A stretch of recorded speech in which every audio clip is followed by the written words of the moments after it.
Maswera sei muri Zimbabwe. Welcome to our channel Zim Confessions and Deep Secrets. Kana karike kuchanga kako kuya paneno channel. Please don't forget to subscribe. Kana uchingwa gara ka subscriber. Don't forget to comment and share this video. Nasi muri Zimbabwe tawigira nyaya murumu wa murukona rapo anonzi Shadrack Wizi.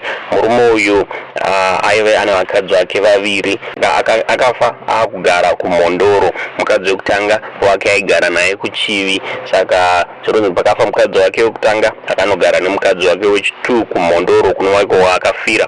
Saka zvirunzi asati afa arunzi akaudza makazens ake kuti kana achinge afa aizoda kuvigwa kwaChivi kwaive achimbogara nemukadzi wake wekutanga. Asi mukadzi wake wechi2 akanetsa akati aiwa murume wangu anovigwa kuno kuMondoro kwaakafa achigara. Saka parikunzi paakavigirwa kuMondoro akanetsa mweya wake wakatanga kunetsa. Hanzi vana vacheche vaichema manheru zvaisanzwisika imba dzichihukura zvakaita kuti vanhu vafunge kuti aiwa mweya wake wakange usina kuzorora. Saka vana vake vakabva kuti aiwa ngatibvisei baba vedu tinovaviga kuMondoro. Zvakaita kuti vana ava vachere guva rababa wavo vakatora mutumbi wavo vakanovaviga kuChivi.